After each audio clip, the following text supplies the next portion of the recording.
سیب نقره‌ای.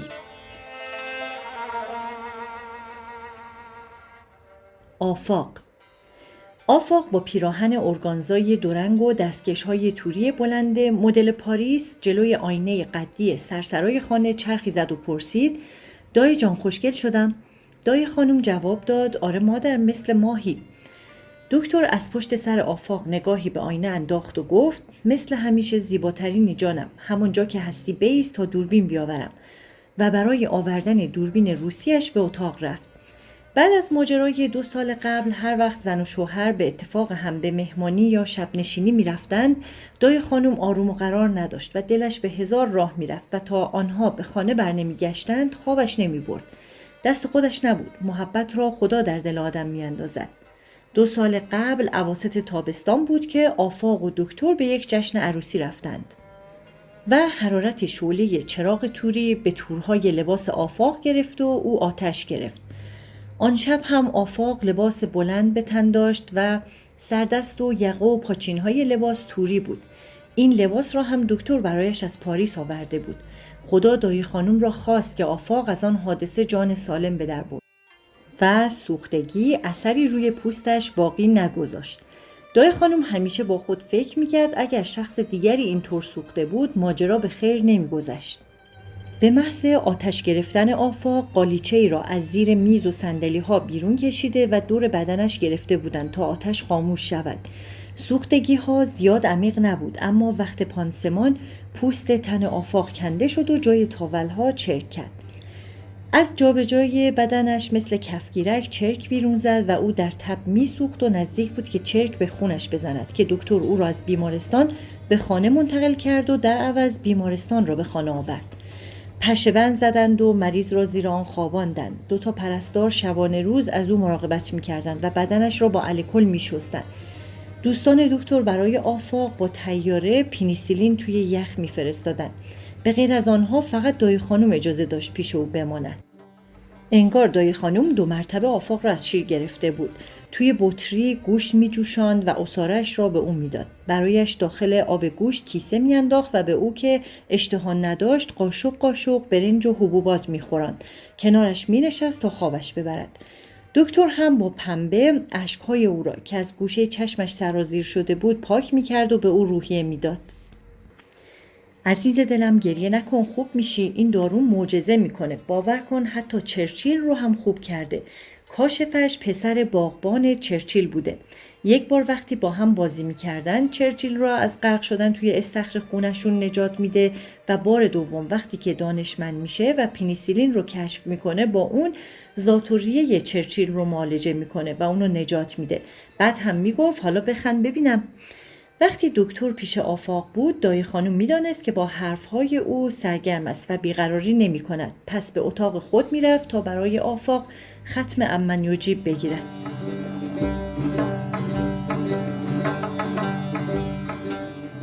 دایی خانم آفاق و دکتر در سرسرای خانه پینگ پونگ بازی می کردن. دایی خانم از کنار آنها رد شد و گفت: مادر جان اینقدر بازی نکن، وقتی که بچت به دنیا بیاید یک دستش توپ است و دست دیگرش راکت.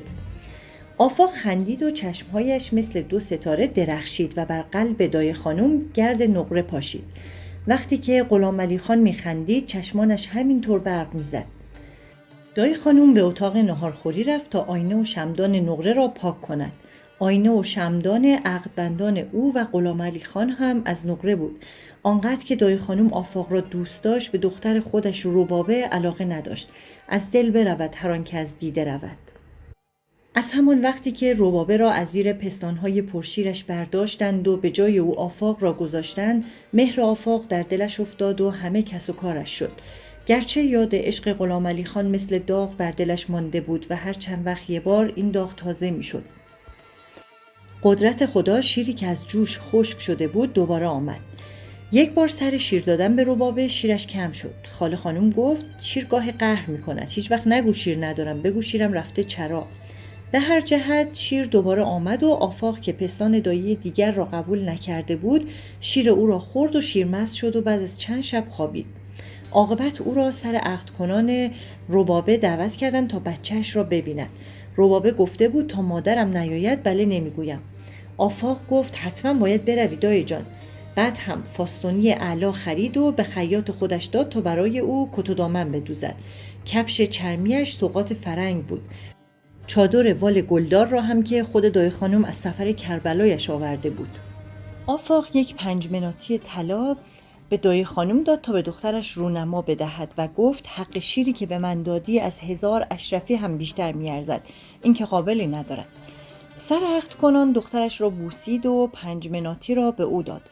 اما وقتی خواست دامادش را ببوسد زنها پچ پچ کردند. او هم چادرش را روی صورتش کشید و یک گوشه نشست. مادراندر رباب ظرف باقلوا را گرداند و به او هم تعارف کرد. بعد از او گرچه غلامعلی خان تا 1 سال داماد نشد، اما بیبی آقا مرتب به خواستگاری میرفت. عاقبت بیبی آقا به او گفت اگر فخر و سادات را نگیری دستم از گور بیرون میماند. یک بار از بیبی آقا پرسیده بود فخر و سادات چه کاره شماست؟ او جواب داده بود قوم و خویش دور، از بام عدس به بام نخود. دایی خانوم پارچه را به آینه نقره کشید. وقتی که بعد از عقد کنان برای اولین بار صورت هم را در آینه دیدند، غلامعلی خان زیر لب گفت فتبارک الله احسن الخالقین و محلقا برق چشمهایش را در آینه دید. آفاق راکت به دست به ناهارخوری آمد و گفت دایی جان خودت رو خسته نکن، خدیجه آنها رو پاک می کند. دایی خانوم گفت این که کاری نیست مادر، سرم گرم می شود و پارچه را محکمتر به بدنه نقره‌ای شمدان کشید. صورتش گل انداخت و برافروخته شد و چینهای پیشانیش عمیق گشت. آفاق دانست که دایی جان باز به یاد زندگی از دست رفته‌اش افتاده. این گونه مواقع معمولاً کنار اون می نشست و دایی خانم را وادار به درد دل کردن می کرد. هرچند که از تمام ماجرای زندگی او خبر داشت، اما با تمام این حرفها یک بار که از او پرسید دایی جان احوالت چیست، او جواب داد این منم طاووس علیین شده. محلقا اربعین شاه دین شل زرد چرب و شیرینه. روز اربعین خانه خاله خانوم شل زرد نظری می دادن و تنبی پر مهمان بود.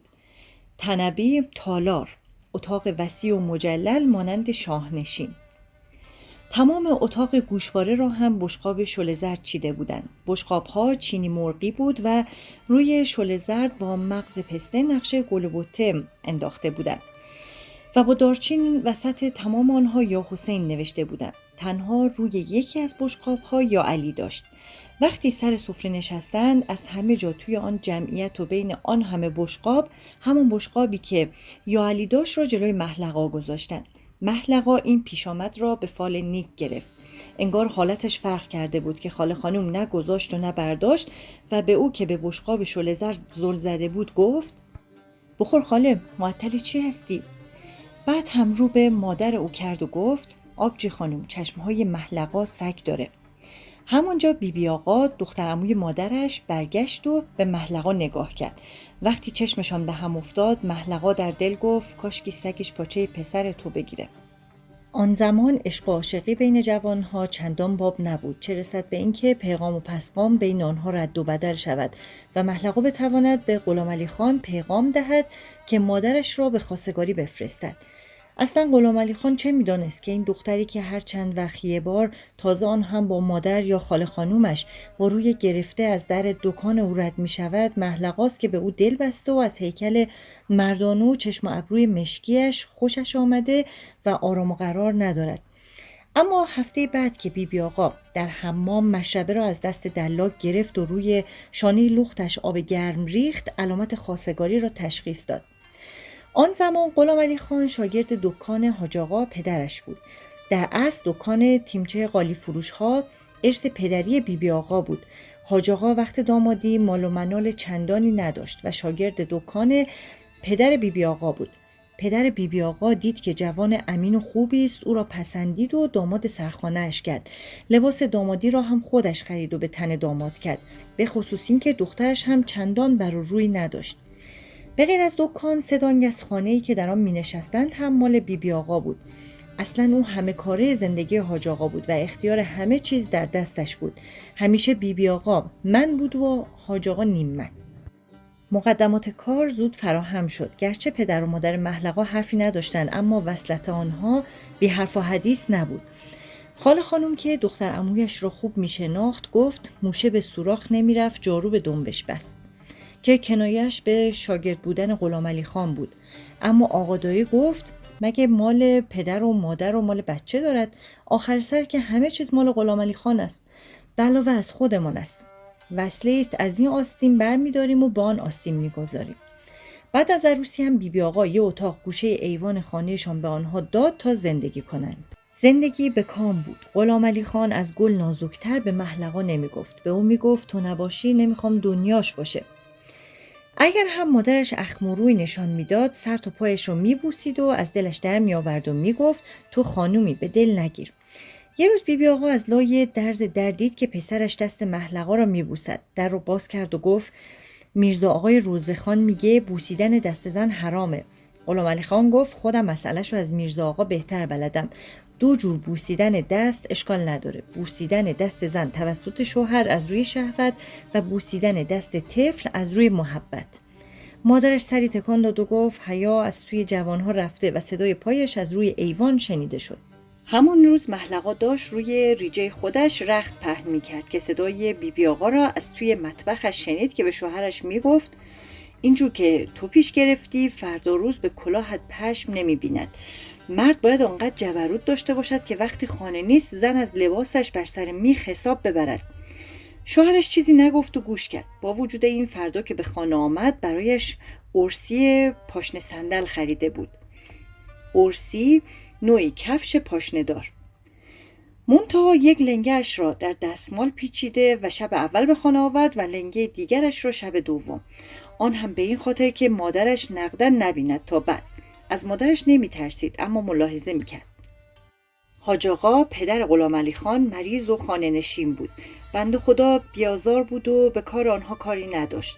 غلامعلی خان غروب به غروب که دکان را میبست و به خانه میآمد اول به اتاق آنها میرفت تا حساب پس بدهد و خرجیشان را از دخل بردارد. آشپزیشان هم که سوا بود و محلقا آشپزیش را در همان دالانچه متصل به اتاقش میکرد. بیشتر به این خاطر که بیبی آقا وسواس داشت و دوست نداشت کسی پا به مطبخش بگذارد و قاشق توی دیگه غذایش بگرداند و یا دست خیسش را به این طرف و آن طرف بزند. سر غذا غلامعلی خان تا برای محلقا لقمه نمی گرفت غذا نمی خورد. می گفت لقمه محبت است. گیرم کمی هم جوشی و سودا مزاج بود اما پیش محلقا مثل بره رام بود و با یک کلمه او از جوش می افتاد. بیبی آقا هم ملتفت این موضوع شده بود و می گفت تعجب، آن وقتها غلامعلی خان را مثل آتش پسته این دست و آن دست می کردم اما به زنش که رسیده از تک و تا افتاده و سر به راه شده. وقتی که فر 6 ماهه باب شده بود یه روز همراه خاله خانوم سوار درشکه شد و از کوچه ارگ تا دروازه سراب رفت تا مادام ارمنی سرش را فر بزند. گرچه غلامعلی خان اجازه داده بود اما دیر به خانه برگشت. چند تا مشتری قبل از او آمده بودند و کارش طول کشید.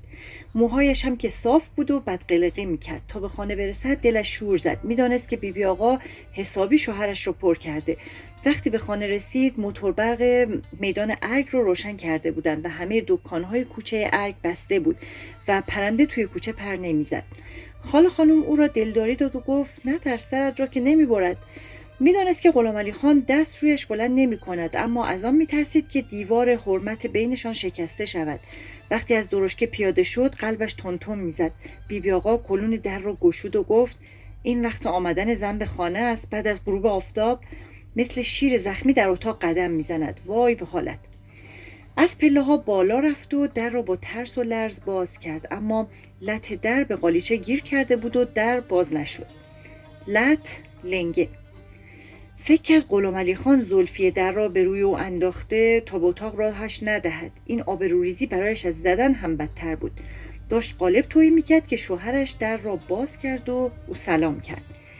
غلامعلی خان اول خوب تماشایش کرد بعد چشمانش برق زد. به نظر محلقا ستاره‌های نقره‌ای در چشمانش درخشیدن گرفت. غلامعلی خان گفت سلام خانوم، چه خوشگل شدین و خندید. وقتی میخندید گونه‌اش چال میافتاد. بیبی آقا که دنبال سرش آمده بود سری تکان داد و گفت الله اکبر. از دست مادر غلامعلی خان جرأت نداشت چیزی در آب حوضخانه بشوید چون بالای سرش میایستاد و دستور میداد اینجا رو آب بکش اونجا رو آب بکش، لای درزها را دست بکش. خارو لای سجافش نباشد. خارو کف صابون. خوب فشار بده غساله‌اش را بگیر. کم کم داشت خودش هم وسواسی میشد که غلامعلی خان به دادش رسید و گفت که از زن وسواسی بدش میآید. گفت که پدرش یک عمر از دست زن وسواسی کشیده، اون نمیخواد مثل حاج آقایش شود. رخت شستن عذاب، حمام رفتن عذاب، بغل خوابی عذاب. گفت که پدرش مظلوم است، وگرنه هر کسی جای او بود هوو سر زنش می آورد و یا دست کم یه سطل نجاست روی سر او خالی می کرد تا وسواس از سرش برود. اما با تمام این حرفها سفارش کرد که ملاحظه مادرش را بکند. 8 ماه بعد عروسیشان حامله شد. کم کم صدای بیبی آقا داشت در می آمد و با وجودی که خودش یک کذا بود قلمبه بارش می کرد و می گفت اگر زن سالم باشد باید سرتختی حامله شود. حالان که غلامعلی خان را با نظر و نیاز از خدا گرفته و تا 7 سالگی موهایش را کوتاه نکرده بود تا هموزن آن نقره خیرات کند و به یک گوشش هم حلقه زده بود غلام علی. غلامعلی خان دلش نمیخواست او زیاد کار کند که مبادا بچه صدمه ببیند. میگفت زن حامله نباید بیشتر از 30 سیر بار بردارد. محلقا جان زلفی در را نینداز. زن حامله نباید دستش را بالای سرش ببرد. یه روز کندور می آورد و به خوردش میداد تا بچه باهوش شود و روز دیگر از بازار 4 مغز می خرید و سفارش میکرد بخور تا قوت داشته باشی. محلقا اوایل آبستنی زروانا داشت و صبحها عق میزد و نمیتوانست چیزی بخورد. زروانا ویار. غلامعلی خان میگفت هر طور شده 2 لقمه بخور. صبحانه میخ بدن است. لقمت الصباح مسمار البدن. برایش هوسانه میخرید و میگفت مشغول ذمه اگر در خانه من چیزی هوس کنی و نگویی. 5 ماه حامله بود که حال حاج آقا بدتر شد. او را رو به قبله کردند و بالای سرش یاسین و صافات خواندند که یا از این رو شود یا به آن رو، شفای دنیا یا شفای آخرت. چند شب بود که غلامعلی خان در اتاق پدرش میخوابید. بعد از 3 شب نصف شب به لرز افتاد و تمام کرد. گفتن لرزش از خوف عزرائیل بوده. صبح که محلقا از خواب بیدار شد دید که در اتاق را به روی او بستند و زلفی در را از پشت انداختند. بیبی آقا گفته بود زن حامله نباید در مرده کشی شرکت کند. ممکن است چشمش به صورت مرده بیفتد و چشمان بچهش شور بشود یا اینکه دوله بکشد و روی خون بیفتد و بچهش کنده شود. دوله گریه بلند و صدادار. از پشت شیشه های ارسی دید که تابوت را چپه کنار دیوار حیاط گذاشته و از مسجد 60 پاره آوردند و اهل محل و قوم و خویش ها دارن جمع می شود. ارسی یک نوع دریچه و پنجره چوبی مشبک که به جای باز و بسته شدن به طرف جلو و عقب به صورت کشویی بالا و پایین می رفت. معمولا تمام سطوح ارسی ها و محفظه بالای آن را با چوبکاری های ظریف و هنرمندانه مشبک می کرده و در تک تک روزنه های ریز و کثیرالاضلاع آنها شیشه های گرانبها نصب می نمودند و خیلی خرج برمی داشته و بیشتر متمولین و اشراف قادر به پرداخت بهای آن بودند، ولی در ساختمان های کهنه هم دیده می شده است. قبل از آن که تابوت را دور حیاط بچرخانند پسر برادر حاج آقا در تابوت خوابیده بود تا میت از آن نترسد. بچه که نبود، عروس حاجی بود، آن هم یک دانه عروس. دلش میخواست داخل آنها باشد. مرگ پیرمرد آنقدر ناگوار نبود که بخواهد وقت مرده کشی زیاد گریه کند یا توی غسالخانه روی مرده را پس بزند. حاج آقا مدتها بود که مریض بود. از همان روزی که زلفی در را انداختن و در را به رویش بستن دلش تکان خورد. بعد از مرگ حاج آقا اوضاع زود به حال عادی برگشت. بیبی آقا میگفت وقتی که مرده را خاک کردن ملکی می آید و یک مش خاک در چشم صاحب عزا می ریزد و میگوید آنچه دیدی فراموش کن. غلامعلی خان نگذاشت که محلقا زیاد سیاه بپوشد. گفت کراهت دارد. بعد از بستن دکان و آمدن به خانه هم باز اول به اتاق مادرش میرفت تا حساب پس بدهد. مادرش صاحب دکان بود و نصف خانه هم مال او بود و از اعیان هم که 8-1 می‌برد. تازه قبالش هم که بود. محلقا کم کم داشت سنگین میشد. مادر شوهرش میگفت محلقا چه پت و پهن و وارفته شدی، تنبلم که هستی، حتما دختر میزایی. من سر غلامعلی خان مثل آهو میدویدم، به شیرینی هم که بیشتر مایلی. من سر غلامعلی خان ترشی میخواستم، آبگوره را با بطریش سر میکشیدم. شوهرش میگفت خانم جان دختر چی میگه، پسر چی میگه، یک ناخونشو نمیتونیم درست کنیم. مادر شوهرش میگفت البته دختر هم خوبه. دختر گفته تا 3 روز منو از خونه بیرون نندازین تا خودمو جا کنم. اما پسر پشت و پناه پدره، شاید مثل من یک کزا باشه. هرچند که تقصیر از من نبود، حاج آقا مریض بود، وگرنه در هر پهلوی من 100 بچه خوابیده بود. شب غلامعلی خان دلداریش میداد و میگفت به حرفای مادرم گوش نکن، دختر و پسر فرقی ندارد. اصلا من میدانم که بچه من دختر است. اصل این است که مادر و بچه سالم باشن. 4 درد آسان، 4 چشم روشن. زایمان محلقا سخت بود، سنگ میخواست بترکد. خاله خانم را بالای سرش آوردن تا قرآن بخواند. کم مانده بود که غلامعلی خان او را به مریضخانه آمریکایی ها ببرد، اما بیبی آقا رفت توی دالانچه و به او توپید و گفت برو، ما رو بی دست و پا نکن، مگه ما نزاییدیم؟ چه خبر شده که میخوایی او را به مریضخانه ینگ دنیا ببری؟ مریضخانه ینگ دنیا از زمان رضا شاه به بعد 3 بیمارستان به اسامی دارالشفا حضرتی، منتصریه و ینگ دنیا در شهر مشهد مشغول به کار شد که بیمارستان ینگ دنیا بزرگتر و مجهزتر بود و صلیب سرخ آمریکا آن را سرپرستی می‌کرد و کارکنان آن خارجی بودند. غلامعلی خان هم رفت روی بام و از آن گفت. وقتی هم که عاقبت ربابه را زایید، برایش یک چرخ خیاطی سینگر با یک قوار چادر اطلس خرید و روی پیشانی بچه هم یک اشرفی طلا گذاشت. بیبی آقا برایش کاچی درست کرد و میرزا آقای روزخان را هم خبر کرد تا در یک گوش بچه اذان بخواند و در گوش دیگرش اقامه. کاچی نوعی خوراک، حلوایی که با آرد سرخ کرده و با روغن و زعفران و یا زردچوبه بپزند. اما نگذاشت کمرش را با مومیایی بچسبانند. گفت نجسکاری می شود. بچه 6 ماهه شد. گوشهایش را سوراخ کردند. غلامعلی خان برایش یک جفت گوشواره طلا با نگین فیروزه خرید. جفت همون گوشواره ولی بزرگترش را هم برای محلقا خرید. از صورت بچه ماچ صدادار برمی داشت و می گفت هستی مثل مادرت یک گل. یک قد برف آمده بود. برف‌های روی پشت بام‌ها را انداخته بودند و توی کوچه‌ها پر برف بود و میشد پایت را از روی بام خانه‌ها به کوچه بگذاری. مردم در کوچه‌ها نقب زده بودند و رفت آمد می‌کردند. چله بزرگ چنین برفی نیامده بود که آن وقت آمد. بیبی آقا گفت سرمای پیرزن است. پیرزنه داره لحافش رو تکون میده. مادرش گفت بله، هوا داره زورشو میزنه تا ماه نوروز بیاد و زمین نفس آشکار بکشه، گرچه سرمای گل سرخ رو هم دنبال سر خود داره.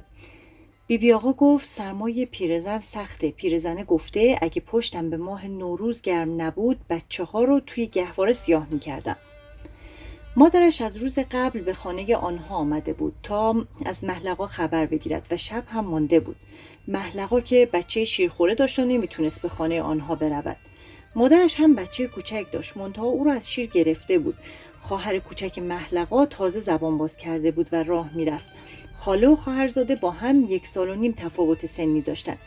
مادرش سر پستانش را تلخی مالید و با زغال سیاه کرده بود تا خواهرش شیر را پس بزند و میگفت حولین کاملین، 2 سال شیر خورده بس است. آن روز برف ایستاده و هوا هم آفتابی بود. موسی کوتقی ها روی ایوان آمده بودند تا از خورده نانهایی که غلامعلی خان برایشان ریخته بود بخورند. موسی کوتقی نوعی پرنده شبیه به قمری، ماچوچه. یک بلبلجیک هم قاطی آنها بود. بلبلجیک نوعی پرنده، دم جنبانک. محلقا باید حمام میرفت. بچه هم چرک بود. اما بیبی آقا گفت اجاش اگه بذارم بچه‌مو حمام ببری بادبینی میشه، سرما میخوره و زوتوریه میکنه. مادرش گفت دخترمون راست میگه، بچت سرما میخوره، همینجا پیش من بگذارش تا برگردی قنداقش میدم. اگه گریه کرد ممه چوشک به دهنش میگذارم. ممه چوشک نوعی پستانک دستساز. پارچه را به قطعات کوچک می‌بریدند و وسط آن خاکشیر و نبات کوبیده می‌ریختند و دور آن قسمت را نخ می‌پیچیدند و مرطوب کرد و به دهان بچه می‌گذاشتند. توی حمام نفهمید که چطور خودش را بشوید.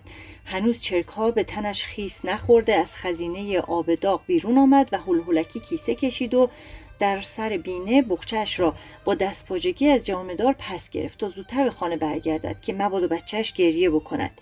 یه قدم راه درشکه صدا زد، با وجودی که غلامعلی خان گفته بود که راضی نیستم با صورت سرخ و سفید از حمام در آمده درشکه بنشینی و درشکه چی صورتت رو ببیند. نفهمید چطور پله ها را دوتا یکی کرد و خودش را به اتاقشان رساند.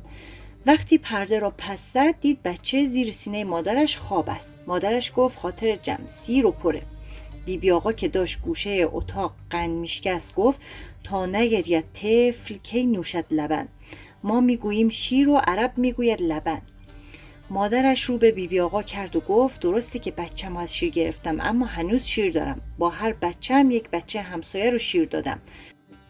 با محلقا دختر میرزای ناظر شیر خورده. سر کاظم آقا دختر نونی رو شیر دادم. زن نونی سرفه میکرد گفتن نکنه سل باشه. بچه‌شو شیر نده بهتره. الان داداشش به میمنت نونی محرمه. بیبی آقا گفت بله به اندازه یک پرده گوش که از شیر شما به تنش نشسته باشه محرم میشه.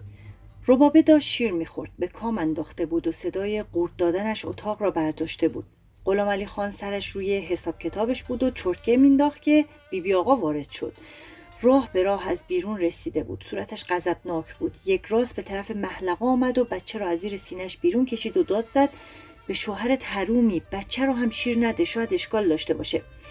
انگار گوشت‌های تن محلقه را با قیچی بریدن. صدای چرتکه انداختن غلام علی خان قطع شد و گفت معلوم است چی داری میگی خانم جان؟ بیبی آقا گفت البته که معلومه. از میرزا آقای روزخان مسئله کردم. هر زنی که مادرش بچه اونو شیر بده به شوهرش حروم میشه تا ابد. غلام علی خان گفت از کجا معلوم که میرزا آقا درست گفته باشه؟ میرزا آقا از قدیم سختگیر بود. حدیث‌هاش هم که بی اشکال نبود. بیبی آقا گفت چشمم روشن. حالا دیگه روی حرف میرزا آقا حرف میزنی؟ گنجشک امسالی؟ غلام علی خان گفت فردا خودم میرم و از یک مجتهد جامع و شرایط مسئله میکنم. بیبی آقا جیغ کشید، با مش به سینه‌اش کوبید و موهایش رو کند. یقش رو جر داد و گفت شیر سینه‌مو حرومت میکنم، پستونمو به تنور میچسبونم اگه رو حرف میرزا آقا حرف زدی. آق والدین اگه تو فردا طلاقش ندی. رنگ از روی غلام علی خان پرید.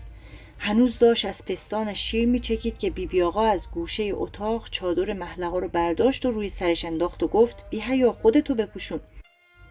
غلام علی خان سرش را پایین انداخت و از اتاق بیرون رفت. شب تا صبح را هم در اتاق مادرش خوابید. محلقه تا صبح صدای گریه بچهش را شنید و موجه بر هم نگذاشت. صبح زود غلام علی خان به اتاقشان آمد. یالا گفت و پرده را پس زد. چشمهایش پف کرده بود. سفیدی چشمش قرمز بود. گریه کرده بود. محلقه گفت برو از یک مجتهد مسئله کن. از کجا معلوم میرزا آقا درست گفته باشد؟ آقا داییم میگفت که روز قیامت 70,000 آسیا سر اونهایی رو آرد میکنن که از قول معصوم حدیث نادرست گفته باشن. غلام علی خان گفت شاید راست باشه. دلم چرکینه. مادرم به میرزا آقا اعتقاد راسخ داره. من هم که طاقت عاق والدین ندارم. از آتش جهنم میترسم. و از اتاق بیرون رفت. غروب که به خانه آمد بیبی آقا طلاقنامه را به دستش داد و گفت مطلقه هستی، منتظر رجوع نباش. عدت که سر آمد برو دنبال بخت و روزت. زن مرده ای زن طلاقی کسی پیدا میشه که بگیرتت. و سلام.